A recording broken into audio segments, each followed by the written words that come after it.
निर्गमन अध्याय 2। निर्गमन अध्याय 2। लेवी के घराने के एक पुरुष ने एक लेवी वंश की स्त्री को ब्याह लिया, और वह स्त्री गर्भवती हुई, और उसके एक पुत्र उत्पन्न हुआ। और यह देखकर कि वह बालक सुंदर है, उसे 3 महीने तक छिपा रखा।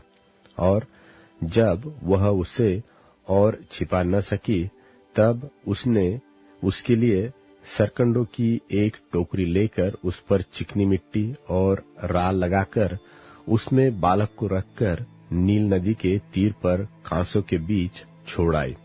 उस बालक की बहन दूर खड़ी रही कि देखे इसका क्या हाल होता है।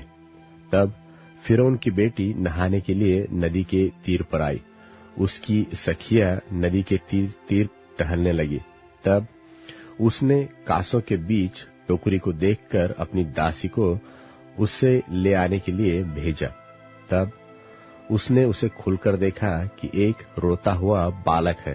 तब उसे तरस आया, और उसने कहा, यह तो किसी इब्री का बालक होगा।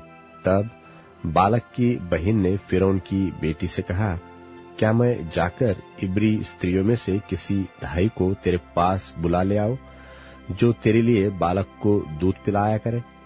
फिरौन की बेटी ने कहा, जा। तब लड़की जाकर बालक की माता को बुला ले आई। फिरौन की बेटी ने उससे कहा, तू इस बालक को ले जाकर मेरे लिए दूध पिलाया कर, और मैं तुझे मजदूरी दूंगी। तब वह स्त्री बालक को ले जाकर दूध पिलाने लगी।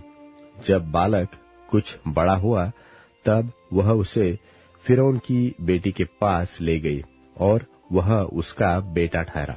और उसने यह कहकर उसका नाम मूसा रखा कि मैंने इसको जल से निकाल लिया।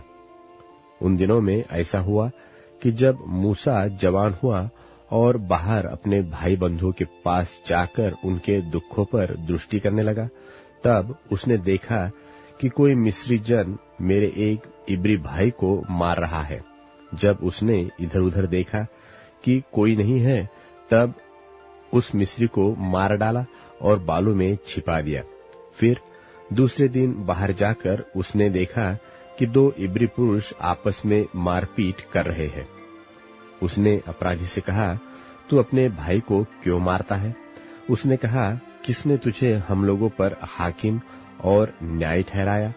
जिस भांति तूने मिस्री को घात किया, क्या उसी भांति तू मुझे भी घात करना चाहता है? तब मूसा यह सोचकर डर गया कि निश्चय यह बात खुल गई है। जब फिरौन ने यह बात सुनी, तब मूसा को घात करने की युक्ति की।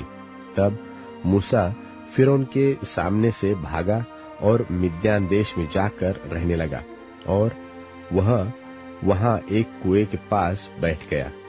मिद्यान के याजक की 7 बेटियां थीं, और वे वहां आकर जल भरने लगी कि कठौतों के भर के अपने पिता की भेड़ बकरियों को पिलाए। तब चरवाहे आकर उनको हटाने लगे। इस पर मूसा ने खड़ा होकर उनकी सहायता की और भेड़ बकरियों को पानी पिलाया। जब वे अपने पिता रूएल के पास फिर आए, तब उसने उनसे पूछा, क्या कारण है कि आज तुम ऐसी फुर्ती से आ गई हो? उन्होंने कहा, एक मिस्री पुरुष ने हमको चरवाहों के हाथ से छुड़ाया और हमारे लिए बहुत जल भर के भेड़ बकरियों को पिलाया। तब उसने अपनी बेटियों से कहा, वह पुरुष कहाँ है? तुम उसको क्यों छोड़ आई हो? उसको बुला ले आओ कि वह भोजन करे। और मूसा उस पुरुष के साथ रहने को प्रसन्न हुआ। उसने उसे अपनी बेटी सिप्पोरा को ब्याह दिया, और उसके एक पुत्र उत्पन्न हुआ। तब मूसा ने यह कहकर कि मैं अन्य देश में परदेशी हूँ, उसका नाम गेरशोम रखा।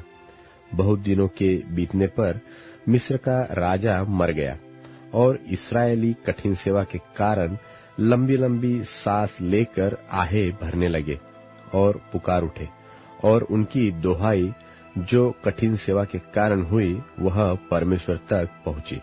और परमेश्वर ने उनका कराहना सुनकर अपनी वाचा को, जो उसने इब्राहिम और इसहाक और याकूब के साथ बांधी थी स्मरण किया, और परमेश्वर ने इस्राएलियों पर दृष्टि करके उन पर चित्त लगाया।